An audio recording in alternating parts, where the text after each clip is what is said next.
Welcome back to The Visionaries, where we uncover the stories and insights of extraordinary individuals who have left an incredible mark on the business world. Today we have the honor of hosting Christopher Nicolas, Director and Partner at TBH, a distinguished expert in project time, cost, and contract management, as well as dispute resolution. His invaluable experience has played a crucial role in the timely delivery of numerous projects and the resolution of potential disputes. Well, very warm welcome, Christopher. Thank you for coming over to our studios today. Thank you, Mina. It's lovely to be here. How are you feeling? Very good. It's nice and hot and humid outside, but everything's good. Good. I hope that the temperature's all right in this room. All fine. Perfect. So to kick off our conversations, I wanted to ask you if you could just go back to the very beginning and share with us your path and your experiences that really led you to specialize in time management and dispute resolution. So I've been in the construction industry for 25 years now. I started out my career in Sydney, Australia, working on the Sydney Olympic Games, which at the time I was told this is going to be the biggest project you'll ever work on. Little did I know I'd be here 25 years later working on enormous giga projects in Saudi Arabia. I worked across Australia for a period of 9 years throughout all the capital cities in Australia, working on a range of different projects, energy, infrastructure, all sorts of exciting projects. That led me to moving up to Singapore in 2008 to expand our business, set up our international presence as our first office in Singapore. Singapore was an eye-opener, really working on some fascinating projects, Marina Bay Filled with construction. Filled with construction, lots of cranes, lots of action, working on a number of rail projects, Marina Bay Sands, Marina Bay Financial Centre. It was really quite exciting. Thereafter, I moved to the UAE in 2011 to establish our presence here, and I've been in the region ever since, working on a range of projects, initially in Dubai, Abu Dhabi, across the UAE, but then as time progressed, expanding out projects in Qatar, in Oman, and of late in Saudi Arabia. I've been visiting Saudi Arabia for the last 13 years, and we're really glad that we've established our office there in Riyadh. And you see the transformation. Yeah, it's phenomenal. So I guess what's exciting for me is I started my career working on on Sydney Olympic Games on a really big project, and now I'm able to lend my experience to these large projects that we're working on in Saudi Arabia, which is quite exciting. I wanted to ask you, how have you contributed to the timely delivery of projects and the resolution of potential disputes throughout your career? I think, Mina, for us, we strive for practical solutions, implementing practical solutions, but it very much is about planning, okay? So it's about creating a robust plan from the outset, measuring performance of that plan, taking timely action. For us, it's all about, and in general, it's about really great planning from the outset, a robust plan for success, moving forward to regular evaluation to establish what variances are occurring, and then taking the timely action to swiftly resolve those issues. And as I understood, it's basically stopping the disputes from happening in the first place. That's exactly right. Like the whole aim is to avoid things becoming, turning into protracted disputes, large contracted disputes.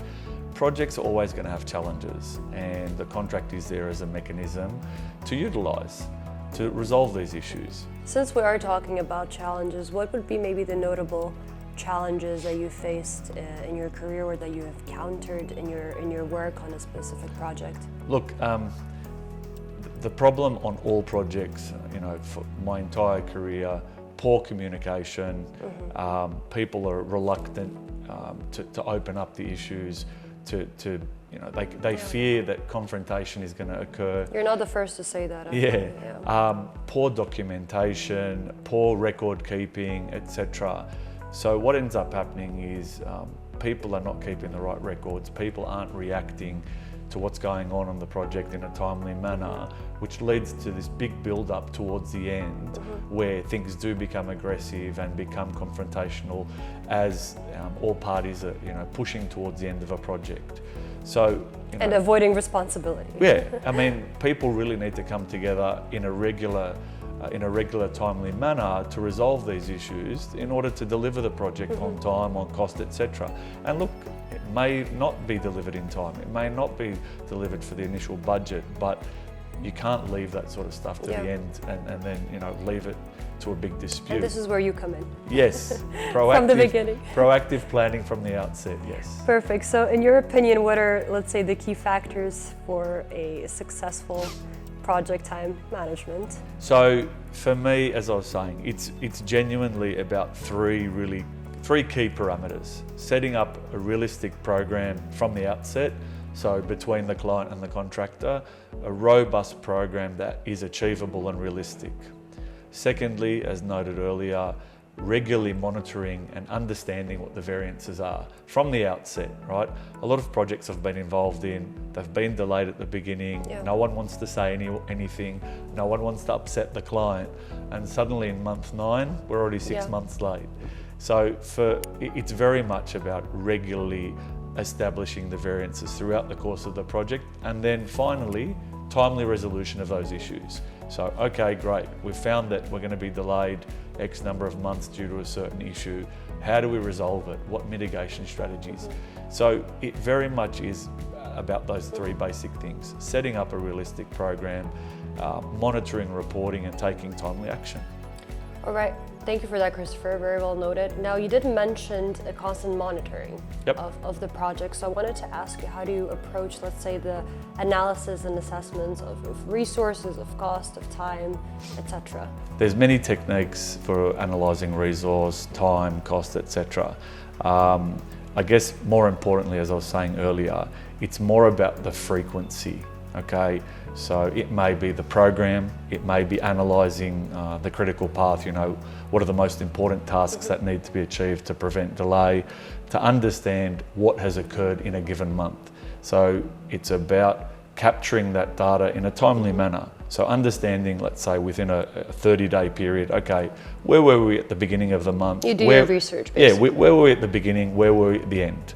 And it's much easier to analyse a shorter period of time. You can get to the answer quickly. You're not looking through a long period of time, going through lots of record.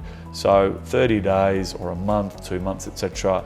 You look through your photos, you look through your records. You can get an evaluation of time, and that lends itself to costs, to resource efficiency, to productivity. Costs. Okay. What costs have been incurred on the project in a given month? What should have we spent? What did we spend? Is it more? Is it less? It all comes down to the frequency as opposed to the varying techniques. There's lots of techniques, but it's what we do in a timely manner with that information. Very technical. Yes. Now, going more into, let's say, casual topics, I wanted to ask you, what advice maybe would you give professionals that are looking to enhance their skills in the industry and in the sector that you're in? So one of the key things in response to your question is that a person genuinely understands their project. A lot of the time people, start a project, they don't know all the facts. It's really important to sit down, take time, understand all the factors influencing the project. What are the project objectives? What are the challenges faced by the contractor or the client? What issues are not resolved or outstanding that need to be addressed? A deep understanding of the project is paramount for a person to be successful, to enable them to contribute in a fruitful way, but also for a person to be able to understand how they're going to react to certain situations on the project in future.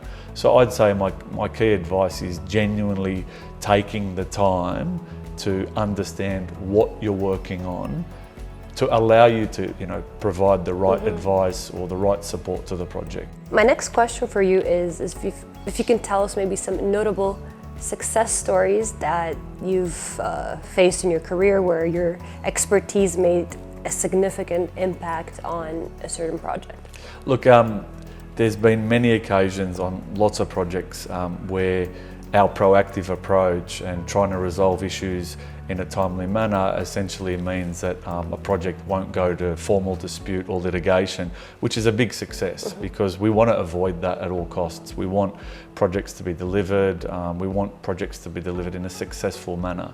I think one that I've spoken about many times that is close to my heart is Dubai Airport Terminal 1 expansion. We were involved from the outset with the contractor ALIC, establishing the baseline program, really proactively looking forward to deliver in a successful way. And the great outcome of that project is it didn't end up in litigation, it didn't end up in formal dispute. The parties came to an amicable agreement at the end of the project, and it was really delivered in a great way, and it's a wonderful piece of infrastructure. That's a great story to tell. Now, are there any significant maybe routines or habits that you have in your daily life that are helping you enhance maybe your productivity, your well-being, both professionally and personally? Well, I've got to try and find the time to do that. I've got 3 children, they keep me very busy.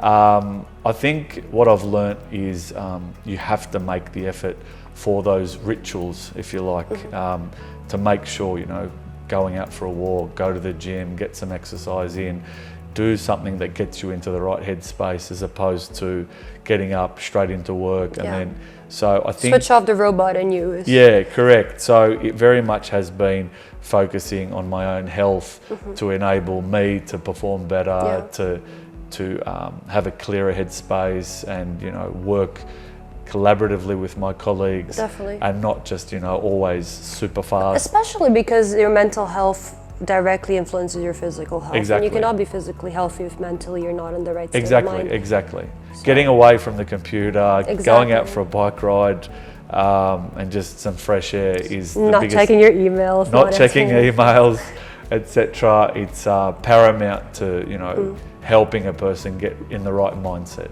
But do you think this helps you maybe learn and grow in your field and grow as a person, and maybe what sources of inspiration do you seek in this? Look, I think what's important is to not just be sitting and focusing on your own industry. Looking at other industries, understanding how other industries work, their success stories for my own curiosity. That's very well said, yeah. For my own curiosity, in that a lot of what we apply in our industry is relevant to other industries, and we can learn a lot from their success stories. So I try and talk to people outside of our industry to gain a better understanding of their challenges and how they address them.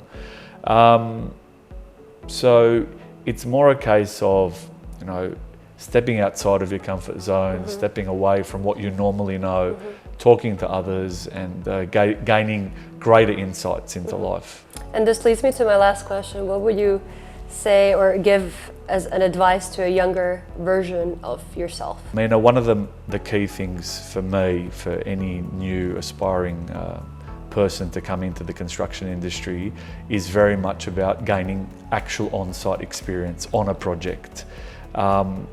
It is of paramount importance that a person is, experiencing the day-to-day activities on site, understanding, how to go from a hole in the ground to a finished building.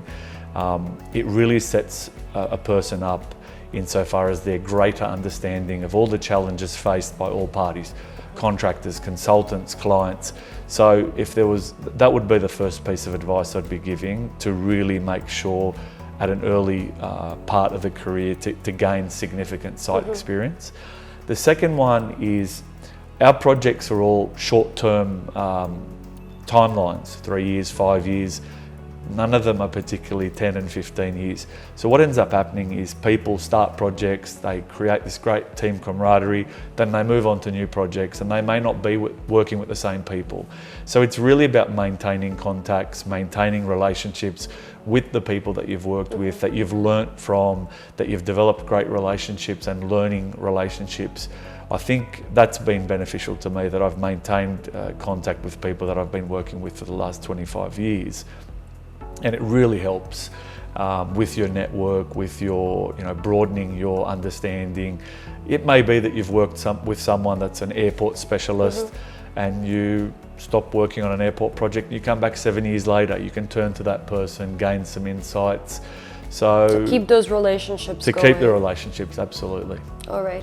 Thank you so much, Christopher, for coming over to our studios today. Thank you. I think this is the end to our insightful conversation, but I feel like it's extremely important to speak about mental health, particularly in all of your industries and sectors that you're in. It's a very stressful, let's say, job to have. Construction can be very stressful. Definitely. So thank you for that, and thank you for all the advice you're giving out to the young professionals out there that are seeking to be you one day. Thank you. It's been a pleasure. I'm very grateful to be here. Thank you so much, Mina. Hope to see you soon. And you, thank you. Thank you.